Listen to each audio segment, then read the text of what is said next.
Yo soy Marco Antonio Saint Chávez y el día de hoy veremos el tema elementos esenciales y modales del Estado. Este se trata de la unidad 5 del curso de la materia Teoría General del Estado. Por principio de cuentas debemos decir que el Estado como objeto de conocimiento surge cuando surge como forma de organización política y hablamos que surge en Europa a finales del siglo XV y principios del siglo XVI. En un principio podíamos considerar al Estado como el territorio comprendido dentro de las fronteras ciertas y en el que habita un pueblo sometido a un ordenamiento político jurídico. Actualmente, en el año 2020, prácticamente todo el territorio del mundo se encuentra bajo la soberanía de algún Estado. Es de ahí de donde surge la idea que vamos a escuchar repetidamente de que el Estado es la organización política por excelencia de todas y todos nosotros. Luego de pasar por la crisis del Estado liberal para dar paso al Estado democrático, la teoría general del Estado incluyó dos enfoques. Uno es el del derecho constitucional, que se trata básicamente de un enfoque normativo jurídico, y otro es el de la ciencia política, que se trata básicamente de un enfoque empírico sociológico. Normalmente en la carrera de Derecho vamos a ver el enfoque desde el derecho constitucional. Sin embargo, y como se puede ver en el temario de la materia, la ciencia política hace acto de presencia de manera prácticamente excepcional en la carrera de Derecho, justamente en la materia que estamos estudiando. La teoría general del Estado es una disciplina que al referirse a su objeto y método de conocimiento encuentra distintas definiciones, por lo cual se ha considerado que es formativa y que además admite diversos enfoques que la llevan a que cada quien vaya tomando la idea que vaya teniendo de acuerdo al estado que se está estudiando. Es de ahí de donde se le da el adjetivo de general, porque se trata de un estudio general, no se trata de un estudio absoluto del Estado. También, y gracias a este carácter general y no absoluto de la teoría general del Estado, es que podemos ver que para su estudio existen diversos enfoques. Han existido diversos enfoques a partir de todos los años que han transcurrido desde el siglo XV, desde finales del siglo XV, que es cuando surgió el estudio, y también hay diversos enfoques dependiendo de cada uno de las latitudes en donde se esté estudiando. Entonces tenemos que los enfoques pueden verse desde el punto de vista temporal y desde el punto de vista espacial.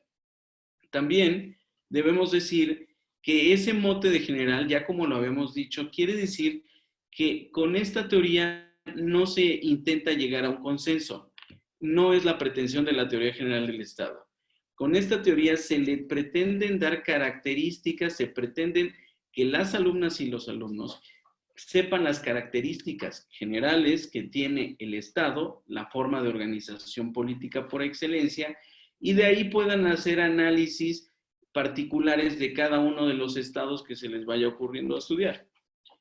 Es así que la teoría general del Estado tiene una naturaleza básicamente variable, puesto que es mutable en el tiempo y en el espacio, y por lo tanto, con el estudio de esta teoría, se busca simplemente sistematizar.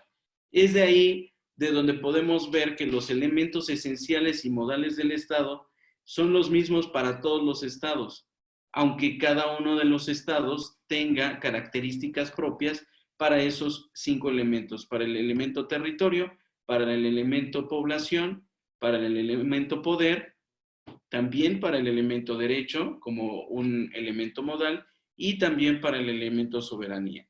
Cada estado va entendiendo y va desarrollándose, va evolucionando de una forma diferente. Sí hay algunos que son parecidos unos a otros, pero podemos decir que debido a su génesis y debido a la finalidad que persigue, no hay estado igual a otro. De ahí que la teoría general del Estado sea eso, sea una teoría general.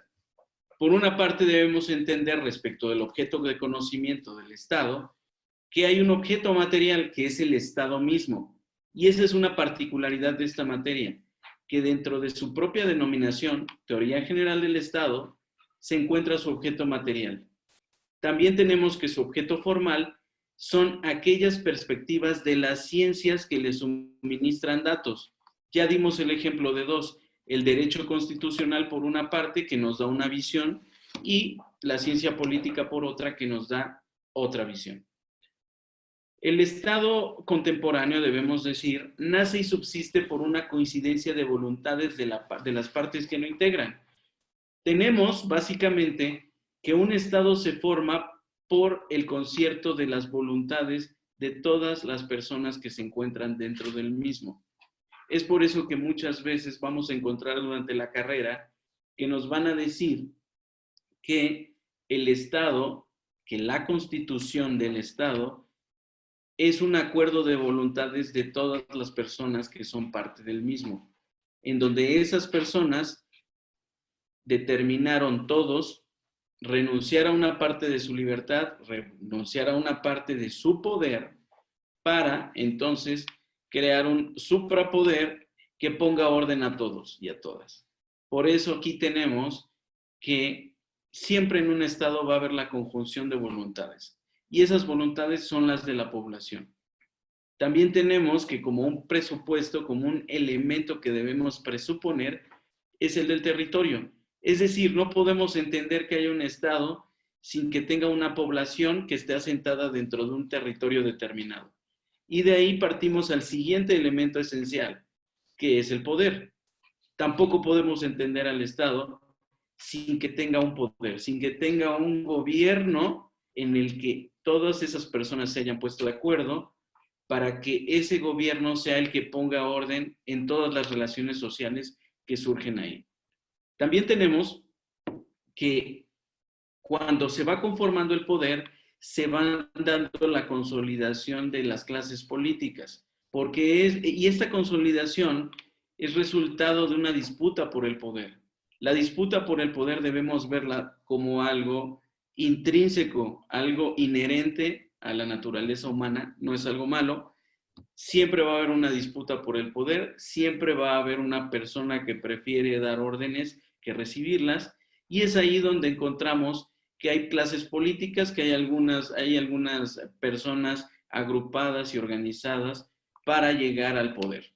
Y hoy lo podemos ver, este ejemplo, en los partidos políticos. En los partidos políticos no podemos pedir que tengan otro tipo de finalidad que no sea acceder al poder. Y para acceder al poder tienen que hacer lo que sea necesario, siempre que se encuentre dentro de los parámetros legales, siempre que sea de acuerdo con las leyes, nunca en contra. Y es ahí donde entra otro elemento que es el del derecho, el del imperio de la ley. Todo aquello que se haga dentro del Estado que le da sentido y que además es dentro de su territorio donde fija las reglas, todo aquello que se haga ahí debe ir de acuerdo con las reglas de convivencia que las propias personas que lo integran decidieron otorgarse a sí mismas. Otra vez, ¿por qué decidieron otorgarse a sí mismas esto? Porque renunciaron a una parte de la libertad para que hubiera algo a lo que le llamamos poder o gobierno que pudiera poner orden en todo aquello que hacen estas personas en su interior. Todo aquello que se hace, llámese personas con poder o autoridades, o llámese particulares o personas que no ejercen un poder político, todos debemos estar sometidos al dictado de la norma. No se puede entender hoy un Estado sin que haya reglas de convivencia claras para que pueda tener algo por lo que lucha siempre el Estado y que es su finalidad principal, su viabilidad propia, subsistir. Seguramente ya en las unidades anteriores ustedes pudieron ver que esa es la finalidad del Estado, subsistir y subsistir de la manera que tenga que hacerlo. Y una de las maneras es con el imperio de la norma. Por otra parte, tenemos que el Estado es la estructura suprema del poder. No hay otra organización política en el mundo que ejerza un mayor poder, una mayor manera de tener una influencia en las decisiones de las demás personas que no sea el Estado. Hoy vemos que hay factores reales de poder, como lo decía Ferdinand Lassalle, hay factores reales de poder, están los políticos, están los periodistas, están las religiones, están diversos, incluso los grupos del crimen organizado, pero siempre tendremos que todos esos factores reales de poder están sometidos a un poder que está por encima de ellos, que es el poder supremo, el poder del Estado. Es así que tenemos también que entrar al estudio de los elementos de existencia del Estado. ¿Cuáles son los elementos de existencia? Aquellos que llamamos esenciales. No se puede entender que haya un Estado sin esos elementos esenciales. Y esos son tres. Uno es el del territorio, otro es el de la población y otro es el del poder. También tenemos dos elementos que son los elementos modales o también conocidos como posteriores. ¿Por qué posteriores? Porque no son un presupuesto, no están antes de que haya Estado. Estos surgen una vez que ya hay un territorio, una vez que ya hay una población en ese territorio y una vez que ya hay un poder, un gobierno que establece las relaciones y las regula en su interior. Estos son los dos elementos posteriores y uno es el de la soberanía y otro es el del imperio de la ley. Sin todos estos elementos estructurales, no puede entenderse hoy un Estado.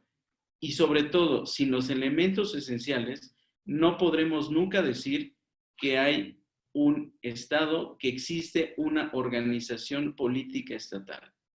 No hay forma de que exista una organización política estatal sin que haya territorio, población y poder. Por su parte, los elementos modales o posteriores son los que caracterizan a ese Estado. Son una forma de darle cualidades al Estado. Ellos dos, el imperio de la ley y la soberanía, íntimamente relacionado con los tres elementos esenciales. Repito, con el poder, con la población y con el territorio. Es así que la soberanía en particular singulariza al Estado. Por su parte, tenemos que el imperio de la ley, que igualmente es un elemento posterior, también le da cualidades al Estado. ¿Por qué el imperio de la ley? Porque es el sistema normativo por el cual todas las personas que son parte de ese Estado van a regirse. Sin eso, tampoco puede entenderse que haya un Estado organizado políticamente. Respecto de la población, debemos decir que es la totalidad de individuos que habitan en el territorio de un Estado. De acuerdo con Fate, este presenta dos aspectos: la población. Uno es el demográfico o cuantitativo y otro es el demológico o cualitativo. Sin embargo, y como lo verán más adelante en su curso, el término población no debe confundirse con el término pueblo. El primero, el pueblo, tiene una connotación política y jurídica, pues se refiere a los derechos políticos y civiles. La población es toda la existencia humana en el Estado. Por lo tanto, la población es todo el conjunto de elementos subordinados a la actividad del Estado. El pueblo son solo aquellos también subordinados a la actividad del Estado, pero que además tienen derechos políticos y civiles. Una calidad de un miembro de una comunidad jurídicamente organizada supone el carácter de personas. La propia norma suprema de cada Estado le da ese carácter a esas personas. ¿Y qué implica que sean personas? Que para ellos existen algo que se conoce como derechos subjetivos públicos. Por otra parte, debemos saber que esa comunidad humana posee elementos comunes como la cultura, vínculos económicos, tradiciones, historia, la idiosincrasia y muchos otros elementos comunes que los hacen ser parte de un Estado. Por lo que refiere particularmente al término pueblo, debemos recordar que este proviene del latín populos y que Montesquieu fue quien le dio una connotación política al darle calidad de votantes. Es aquí donde vamos a encontrar la principal característica del pueblo. Toda aquella persona que sea considerada dentro de esta categoría, de la categoría pueblo, puede votar y puede ser votada. En el caso de la población, no. Hoy tenemos que en México, para poder votar y ser votado, primero se necesita ser ciudadano mexicano. ¿Y qué implica ser ciudadano mexicano? Tener 18 años cumplidos y un modo honesto de vivir, de acuerdo con la Constitución. Esas personas que cumplen esas características y que además, fuera de lo que dice la Constitución, cuentan con una credencial para votar con fotografía, pueden ser votadas y pueden votar también. Es así que el pueblo constituye la base política del Estado y la población constituye la generalidad del Estado. No todos los integrantes de la población votan y son votados, pero sí todos los integrantes del pueblo votan y son votados. Es decir, por una parte tenemos al género, que es la población, y por otra parte tenemos a la especie, que es el pueblo. Es así que los derechos políticos se refieren a la participación de la comunidad en la generación y funcionamiento de los órganos representativos del Estado.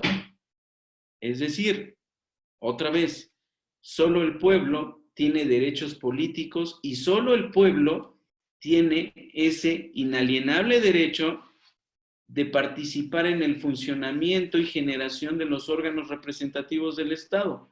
Esto lo hace de dos maneras. Puede hacerlo de manera directa, en donde es el pueblo mismo el que lleva a cabo esta tarea, el trabajo de generar y hacer funcionar los órganos representativos del Estado, o también lo puede hacer, como sucede en el caso mexicano, mayormente a través de sus representantes. En este caso, en el caso particular mexicano, tenemos que, como es muy difícil llevar a todos los 125 millones aproximadamente de mexicanas y mexicanos que somos a tomar decisiones colegiadas, tenemos órganos de representación popular. Particularmente en el orden federal, tenemos al Congreso de la Unión, que está integrado por la Cámara de Senadores y por la Cámara de Diputados, y en el caso de las entidades federativas, tenemos que ese pueblo está representado por los poderes legislativos locales. Es decir, la ciudadanía permite al individuo elegir y ser electo. El pueblo es el presupuesto de la organización política y es con el contrato político que surge en el pueblo la autoridad y el orden jurídico. Por su parte, el territorio, debemos decir en cuanto al territorio que no hay sociedad organizada sin un territorio más o menos delimitado. Es el elemento de primer orden que requiere de un espacio geográfico sobre el cual se ejerza una soberanía y el pueblo mismo tome las decisiones para autorregularse. Es decir, el territorio es la porción geográfica donde se realiza la función estatal. ¿Cuál es esa porción geográfica? No solo es el suelo, sino también el subsuelo y el espacio aéreo. Y también, de acuerdo a diversas interpretaciones, forman parte del territorio las aeronaves y los navíos que tengan la bandera de ese país. Es decir, es en todos estos lugares en donde el pueblo puede ejercer la soberanía y en donde eso va a ser obligatorio para todas las personas que estén dentro de él. Por otra parte, tenemos el siguiente elemento, que es el elemento poder, también conocido como gobierno. Y este se trata de un fenómeno social producto de la relación humana en el que surge la relación mando-obediencia. Debemos decir que cuando surge esta relación, la relación mando-obediencia, es cuando el ser humano se empieza a dar cuenta de que puede, de acuerdo a diversas características, primero siendo el más fuerte, luego siendo el más inteligente, también por temas de habilidad y por muchas otras razones, puede determinar la conducta de los demás. Y en esa relación mando-obediencia es en la que se empieza a dar una relación correlativa, colateral, entre quienes obedecen y entre quienes mandan. Y esa es la esencia del poder, y particularmente del poder político, porque el poder político no es cualquier tipo de poder, es un poder en el cual se puede ver ejercido el poder sobre la conducta de las demás personas para todas sus reglas de convivencia, no solamente para algunas en particular. Con él se logra influir en las decisiones de los demás y es el poder el que el pueblo ejerce cuando está políticamente organizado por sí o, como ya dijimos, a través de sus representantes, como es el tema mexicano. Este poder, también conocido como imperium, se concreta para su realización a través de competencias, es decir, de poderes derivados. Es con este poder que la organización estatal puede extraer imperativamente recursos de toda la sociedad, lo que genera el potencial para la acción del Estado, y también garantizar la vigencia del orden jurídico.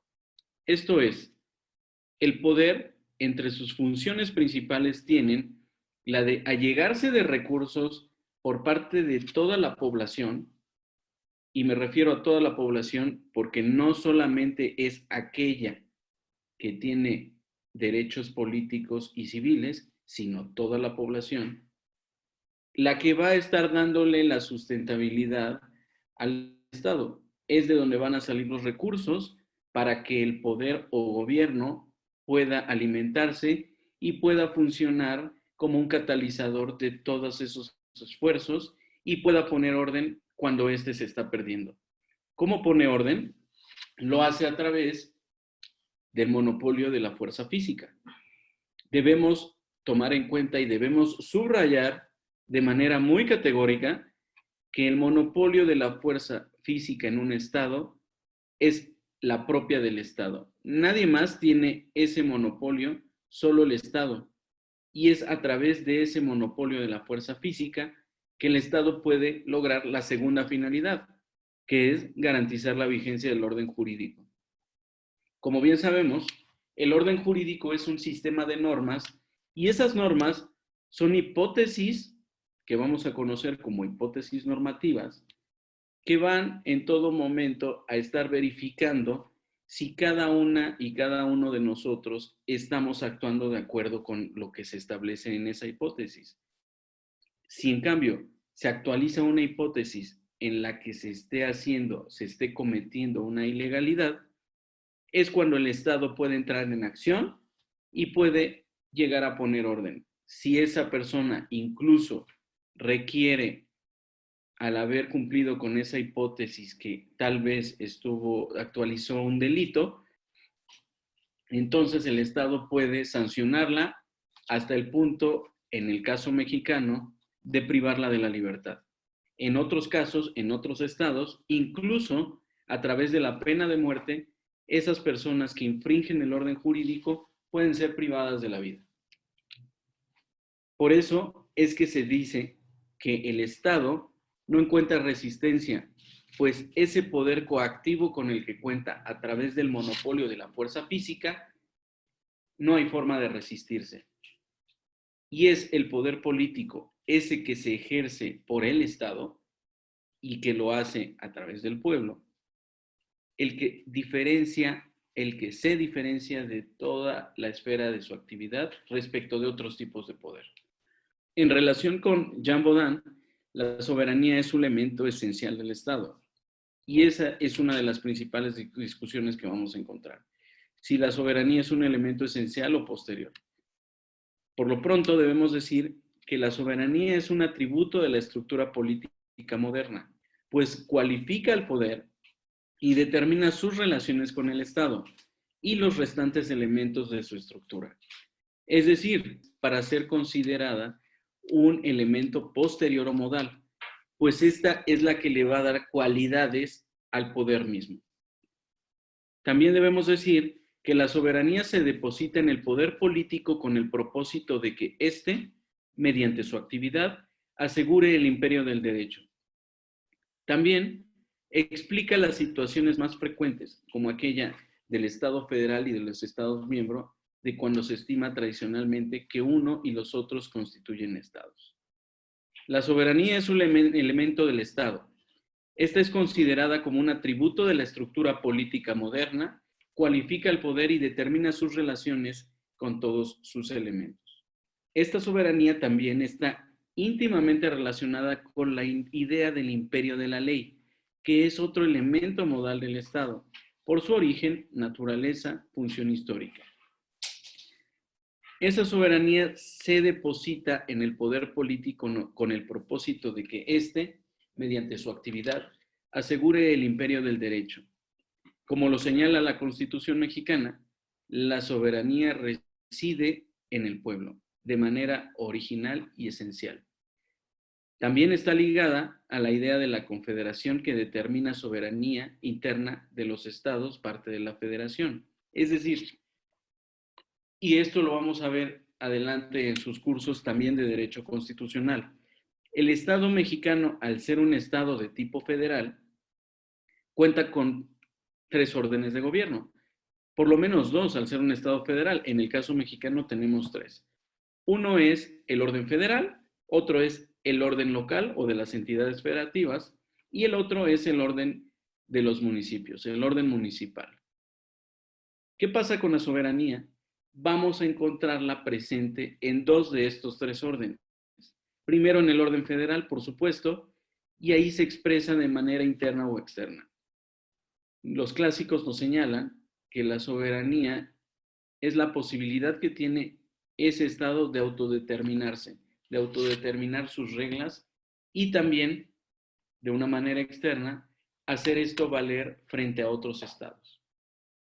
Por lo que hace a las entidades federativas, la propia Constitución nos señala, en el caso particular de los estados de la República, que en otra parte del curso verán que no es lo mismo que entidad federativa, esos estados, nos dice la Constitución, son libres y soberanos.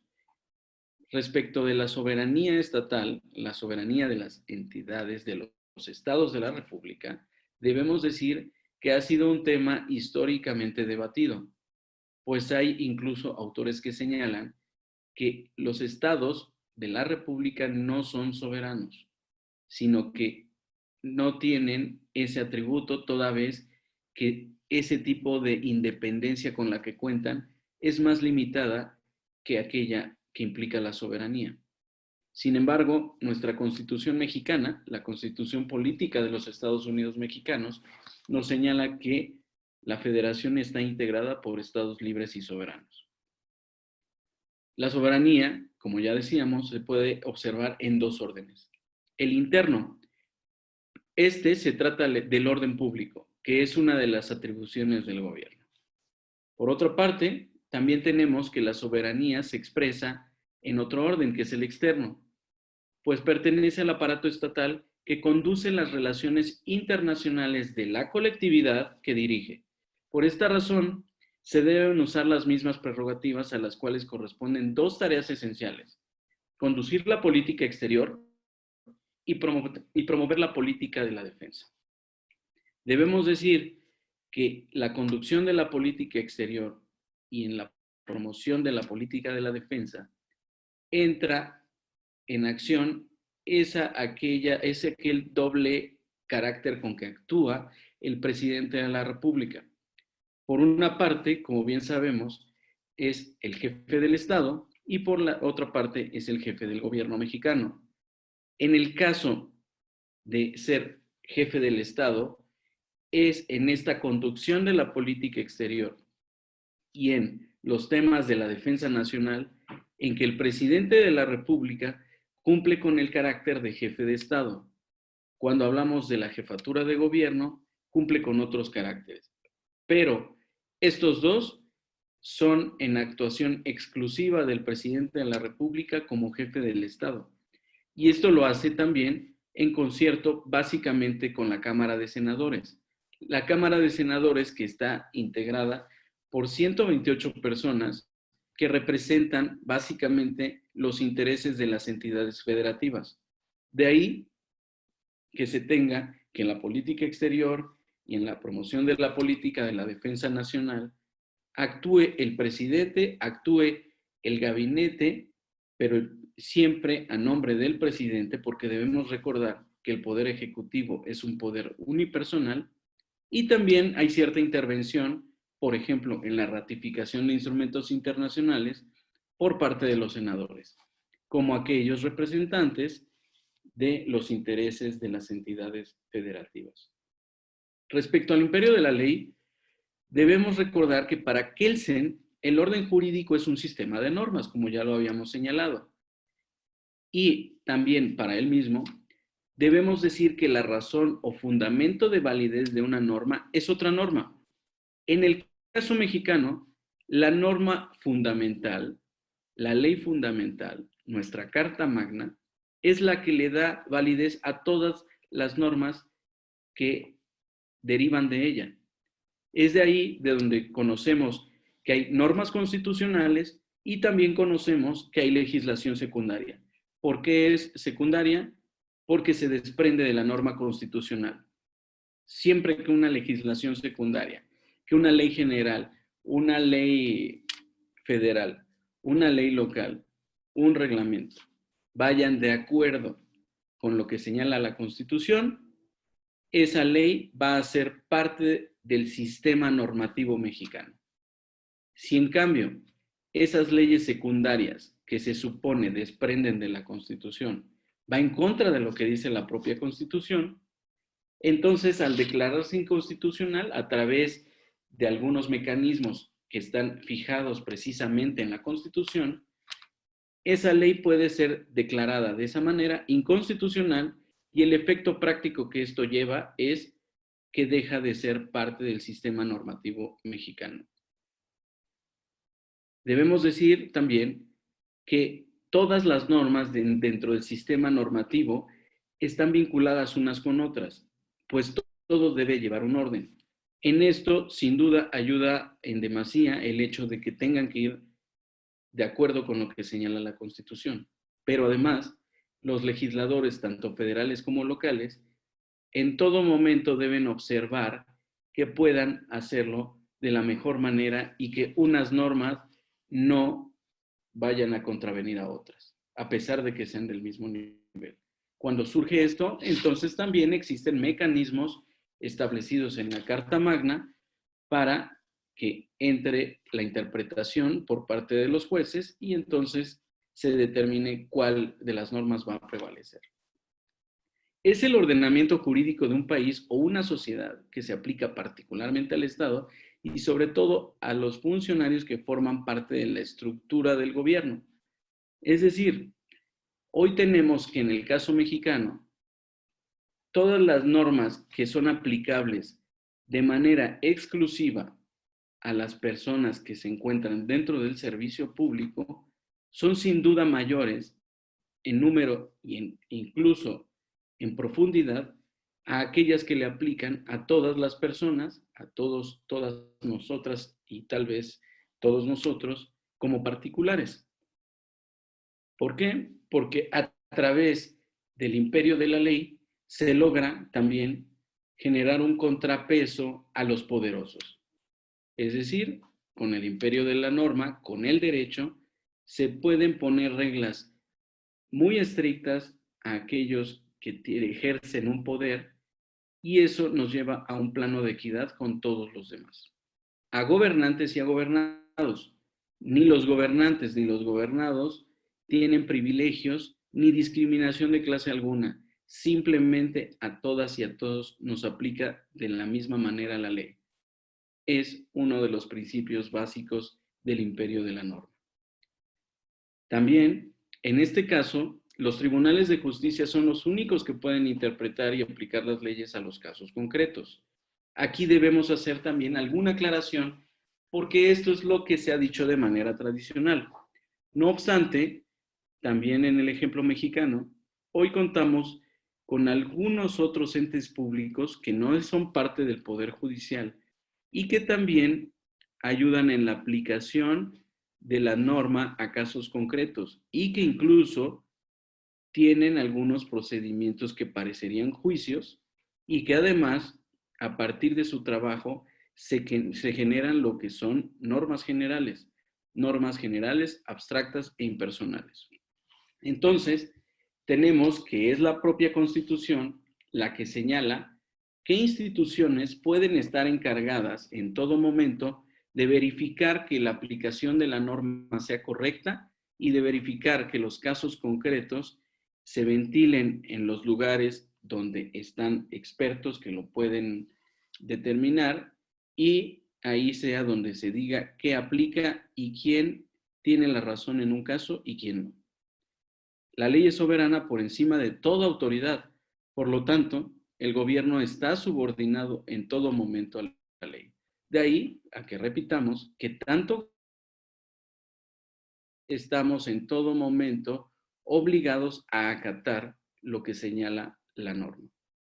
Eso que fue conocido en su momento durante la Ilustración y la Revolución Francesa como el principio de legalidad, hoy lo tenemos básicamente en todas las cartas magnas en el mundo. La Carta Magna en sí implica un sometimiento de todas y todos quienes integramos un Estado a lo que señale tanto la Carta Magna como las leyes que emanan de ella. De ahí que la aplicación de la norma deba ser general, porque en el momento en el que empieza a dejar de ser general, entonces tenemos que surgen privilegios y surge finalmente un trato diferenciado que puede derivar en una discriminación. De ahí que se necesite la existencia de un poder judicial independiente encargado de la interpretación y aplicación de la ley. Y como lo dijimos, también de algunos otros entes públicos que ya se encargan también de esto. Respecto de la teoría de la personalidad jurídica del Estado, debemos entender que existe una teoría de la doble personalidad del Estado que sostiene la existencia de una personalidad de derecho público y otra personalidad de derecho privado. La primera como titular del derecho subjetivo de soberanía y la segunda como titular de derechos y obligaciones de carácter patrimonial. Es decir, ahí podemos encontrar que el Estado puede actuar de dos maneras diferentes. Por una parte, como el titular del derecho subjetivo de la soberanía, en el que nada prácticamente está por encima de él, y la otra como titular de derechos y obligaciones de carácter patrimonial.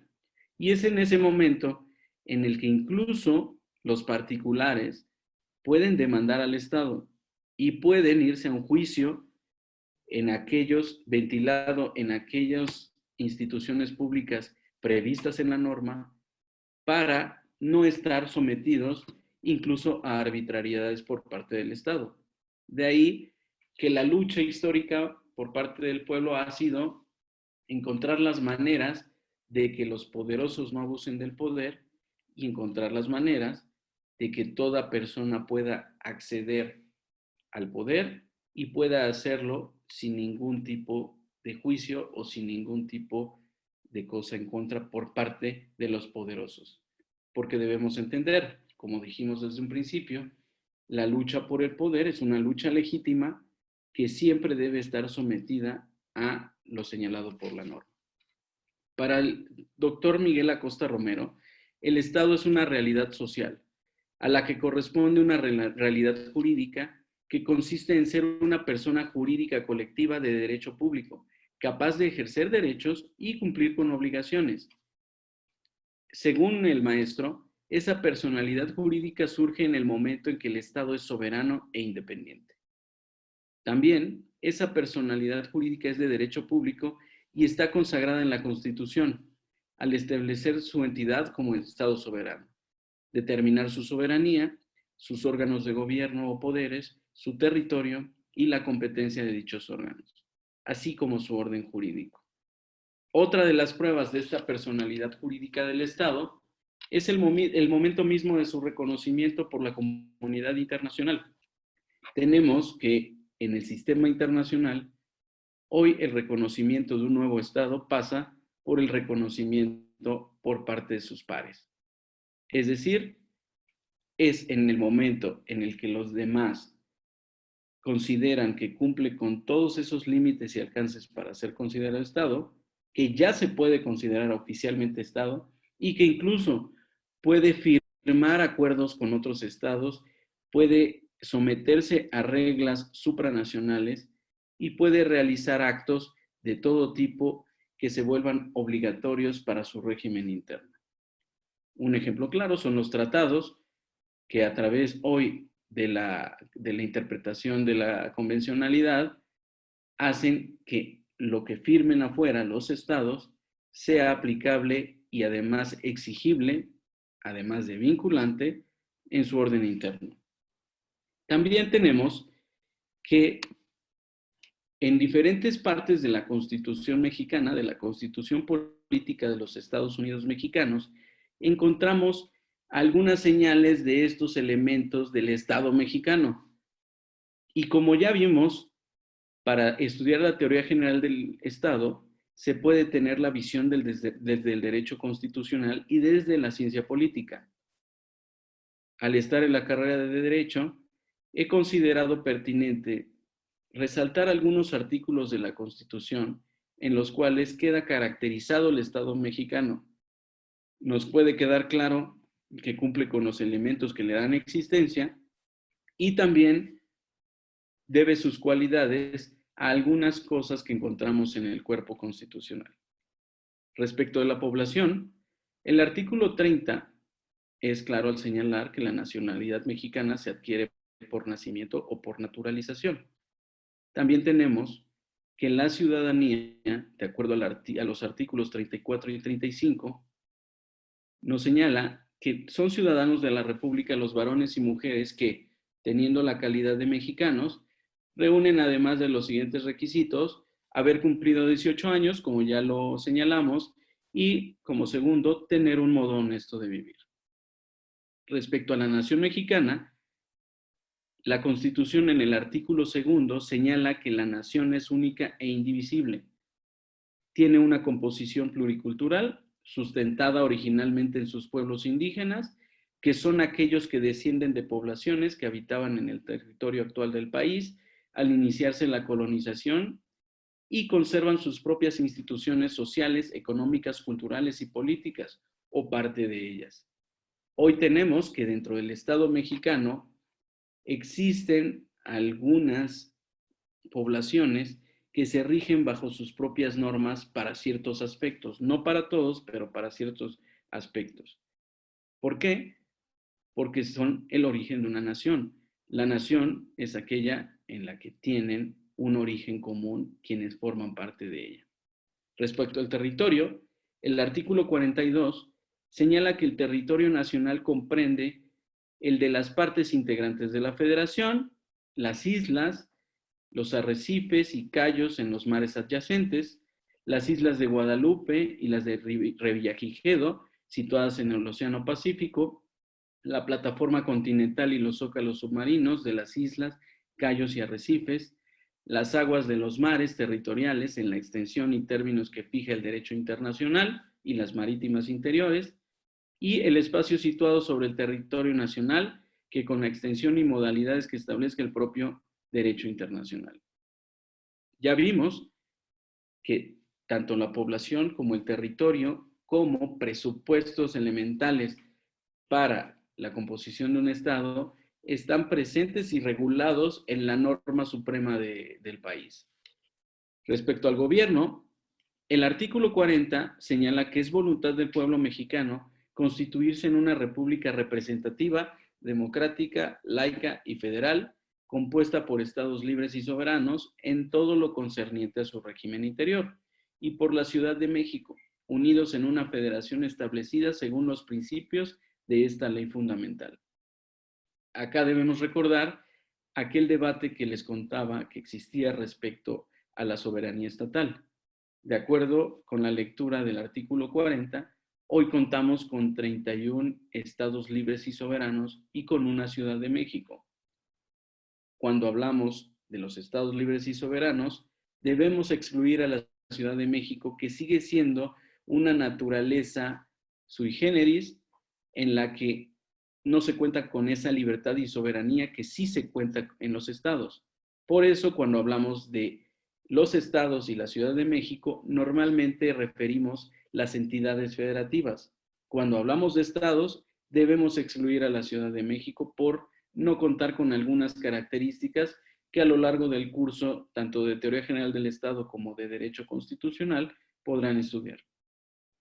Respecto a uno de los elementos modales o posteriores, que es la soberanía, el artículo 39 señala que la soberanía nacional reside esencial y originariamente en el pueblo. Todo poder público dimana del pueblo y se instituye para beneficio de éste. El pueblo tiene en todo tiempo el inalienable derecho de alterar o modificar la forma de su gobierno. Este, que es uno de los artículos más bellos de la Constitución, señala claramente que todo poder público dimana del pueblo.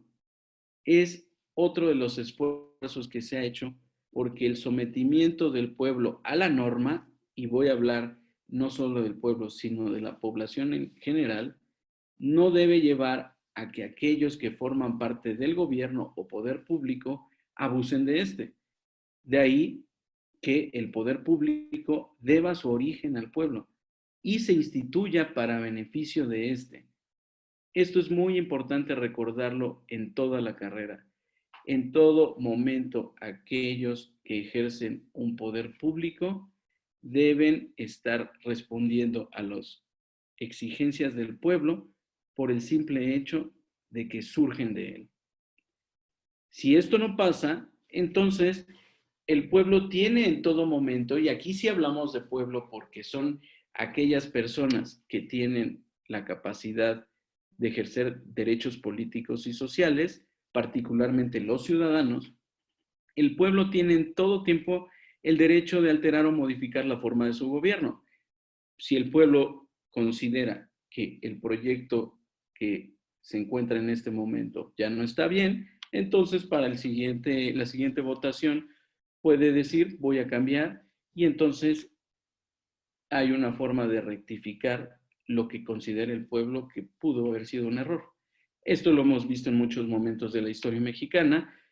La transición democrática misma es un ejemplo de esto. Después de muchos años de un partido hegemónico, tuvimos una votación histórica en la cual se logró que hubiera una transición y eso fue en un ejercicio de la soberanía pleno por parte del pueblo. Respecto al poder público en particular, debemos señalar que el artículo 49 es el que aborda el tema de los poderes de la Unión.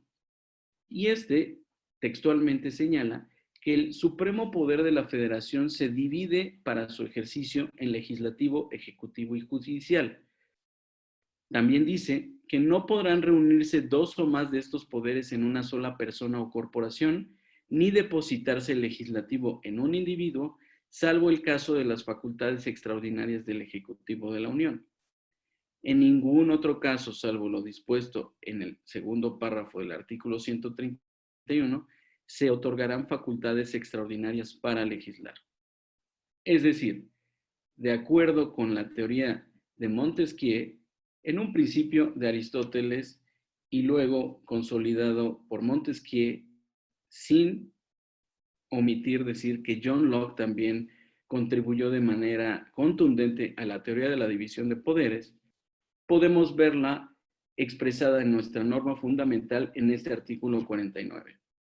Debemos ver que el legislativo, que es quien genera, quien produce la norma, no va a ser quien la aplique, pues quien la aplique va a ser el Poder Ejecutivo. Y a su vez, cuando surge de esta aplicación de la norma diseñada por el legislativo controversias, entra el Poder Judicial para resolverlas.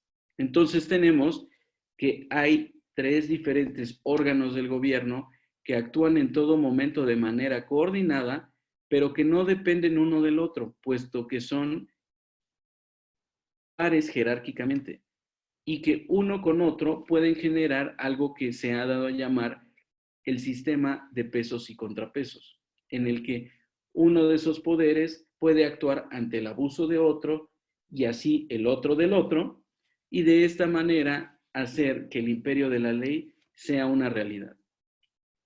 También tenemos que el poder legislativo se encuentra regulado en un inicio por el artículo 50. Y es aquí donde nos señala que el poder legislativo de los Estados Unidos mexicanos se deposita en un Congreso General que se divide en dos cámaras, una de diputados y otra de senadores.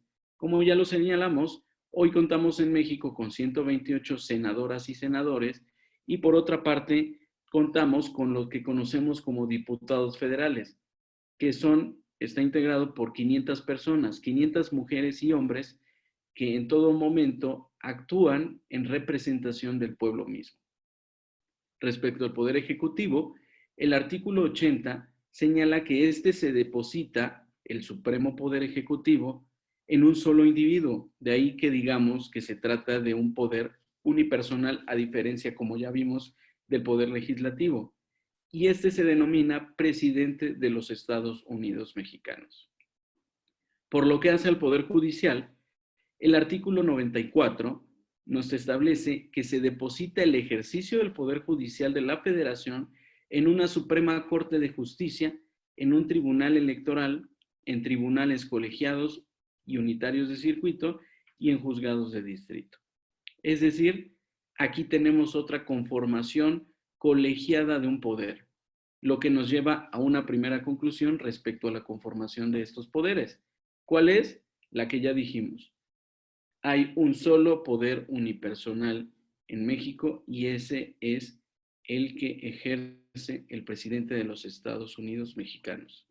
De ahí que a través de la historia se ha calificado al sistema político mexicano como un poder presidencialista, entendiendo el sufijo ista o ismo como una exacerbación de algo. Entonces, cuando hablamos de presidencialismo o presidencialista, debemos entender que hay una prevalencia por parte del presidente respecto de los otros dos poderes y de otro grupo de instituciones que no fue tomado en cuenta en la Constitución como tal, pero que hoy, en las que hoy reside una buena parte del poder público. Y estos son los organismos constitucionales autónomos que se encuentran dispersos por diversas partes de la Constitución y que son máxima autoridad en la materia y que también son jerárquicamente pares de los tres poderes tradicionales, del poder legislativo, del poder ejecutivo y del poder judicial. Otro artículo que nos puede ayudar a entender de mucho mejor manera esta parte del curso es el artículo 133 de la Constitución Política de los Estados Unidos Mexicanos. Y es ahí donde nos señalan que esa Constitución, las leyes del Congreso de la Unión que emanen de ella y todos los tratados que estén de acuerdo con la misma, celebrados y que se celebren por el presidente de la República con aprobación del Senado, serán ley suprema de toda la Unión. Los jueces de cada entidad federativa se arreglarán a la Constitución, leyes y tratados, a pesar de las disposiciones en contrario que pueda haber en las constituciones o leyes de las entidades federativas. Esta es la supremacía constitucional.